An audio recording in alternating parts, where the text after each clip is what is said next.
Bonjour, nous sommes réunis aujourd'hui pour un module de formation intitulé « Protéger son conjoint travaillant dans l'entreprise ». Alors nous allons voir deux types de mesures qui peuvent être prises pour protéger ce conjoint. D'un côté tout ce qui est protection juridique, d'un autre côté tout ce qui sera protection financière. Alors pour ce module, j'accueille Aurélie Thuégaz, bonjour. Bonjour. Alors vous êtes avocat au barreau de Paris, de Bruxelles, et vous êtes spécialisé dans le droit de la famille et du patrimoine. Alors avant qu'on rentre dans le détail des protections possibles, pourriez-vous nous dire si on sait combien justement d'entrepreneurs travaillent avec leur conjoint, et puis si on a une idée de la forme juridique que le couple peut prendre dans ce travail en couple? Alors, on n'a pas vraiment d'idée précise, mais ce qui est certain, c'est qu'il y en a de plus en plus, et pour que le législateur ait jugé utile en fait d'encadrer le statut du conjoint du chef d'entreprise. Donc, le couple peut être sous la forme du mariage, du PACS ou en concubinage. Donc, tout ça a une protection plus ou moins grande. C'est ce qu'on va peut-être développer un petit peu plus tard. Alors, on va rentrer donc dans le cadre tout d'abord de l'entreprise individuelle où l'entreprise a le nom d'un des deux membres du couple. Quel statut peut avoir le conjoint du couple, donc de l'entrepreneur individuel? Alors, donc depuis 2005, comme je l'ai dit, le législateur a jugé utile d'encadrer le statut du conjoint du chef d'entreprise.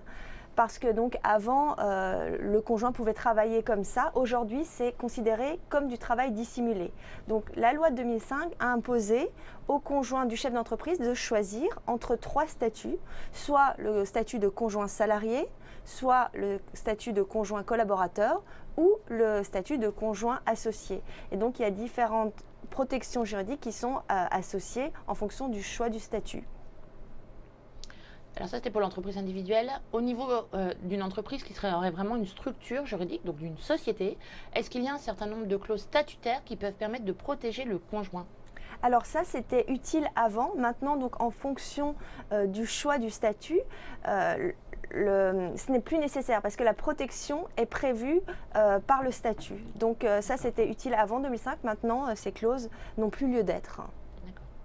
Alors, on va prendre une première catégorie de couples, on va dire les couples mariés.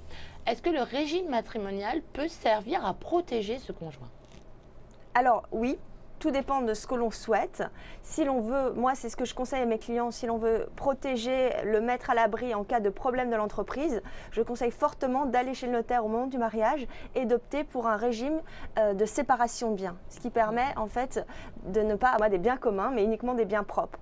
Si l'on veut protéger autrement, c'est-à-dire le conjoint et le faire participer en fait et bénéficier de l'entreprise qui grandit, un régime communautaire peut être plus intéressant parce que après on aura des biens communs et donc l'entreprise en fera partie si elle a été créée après le mariage. S'il s'agit d'un régime de communauté réduite aux acquis, ce qui est le régime légal, le régime que l'on applique par défaut.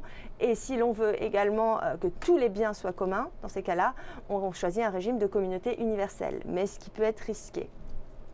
Ça, c'était pour les couples mariés. Qu'en est-il maintenant pour les couples pacsés? Alors, les couples pacsés bénéficient également, doivent choisir entre l'un des trois statuts depuis une loi de 2008. Donc, on reprend statut salarié, collaborateur ou associé. Mais le régime qui s'applique aux partenaires pacsés n'est pas le régime de communauté réduite aux acquis en régime légal, mais un régime de séparation de biens. Et le couple pacsé peut choisir, mais là, il doit le spécifier, aller vers un régime d'indivision avec des biens indivis. Donc, ce qui peut permettre éventuellement de faire participer le partenaire de PACS à la réussite de la société.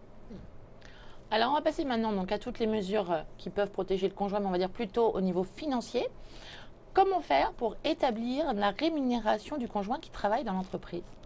Alors, tout dépend encore ici de son statut. S'il s'agit d'un conjoint salarié, comme un salarié classique, il bénéficie de la protection sociale du salarié, il a son salaire. Un conjoint collaborateur, il va être soumis à certaines règles également de protection. Et un conjoint associé va avoir des parts dans la société et donc participer aux bénéfices de la société par ce biais-là. Et est-ce qu'on peut mettre en place un certain nombre d'avantages spécifiques pour ce conjoint? Je ne sais pas, peut-être moi, une complémentaire retraite bien spécifique uniquement pour ce conjoint? Bien sûr, mais en général, c'est prévu également avec le statut. Mais tout à fait.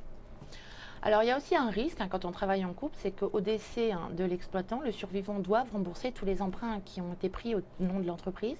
Est-ce qu'il est possible de régler ce problème? Ben oui, c'est la raison pour laquelle je conseille fortement d'opter pour un régime de séparation de biens, parce que du coup, l'entreprise fait partie des biens propres et n'a pas de répercussions sur le conjoint survivant. En revanche, si vous avez opté pour un régime de communauté universelle, ça peut être plus problématique, mais il est possible d'extraire la résidence principale, par exemple, même si l'on est sous un régime de communauté universelle, et ainsi protéger le conjoint en cas de décès. Alors, on l'a dit tout à l'heure, il y a de plus en plus de couples qui travaillent ensemble. Il y a aussi de plus en plus de couples qui divorcent. Alors, quand il y a un divorce ou une séparation, comment protéger, on va dire, les deux parties, les deux conjoints? Alors moi, quand j'ai justement des clients qui sont créateurs d'entreprises, je leur conseille fortement de se mettre en régime de séparation de biens, parce que sinon, on voit ça souvent. En cas de divorce, l'entreprise qui était en création agrandie vaut une certaine valeur, et donc le chef d'entreprise ne peut pas, parce qu'il est par exemple en régime de communauté, il doit donner la moitié à sa future épouse divorcée et ne peut pas payer cette somme, donc il se voit contraint de vendre l'entreprise pour donner à sa femme ou son mari, on ne va pas stigmatiser. Mais donc ça peut être très problématique. C'est la raison pour laquelle, vraiment, moi, je conseille le régime de séparation de biens. Et donc, en guise de conclusion, sur ce module, donc sur la protection du conjoint qui travaille dans l'entreprise, je crois que vous avez un dernier conseil pratique à nous donner. Oui. Alors, déjà, bien réfléchir au statut, le choix en fonction de la protection qui est accordée conjoint collaborateur, conjoint associé ou conjoint salarié, et également, donc, bien sûr, réfléchir au régime matrimonial et ses conséquences au moment du mariage. Ou alors, si l'on est dans un PACS, choisir l'indivision ou pas, et vraiment se poser les bonnes questions. Eh bien, Madame Viegas, merci beaucoup pour toutes ces informations. Je vous en prie.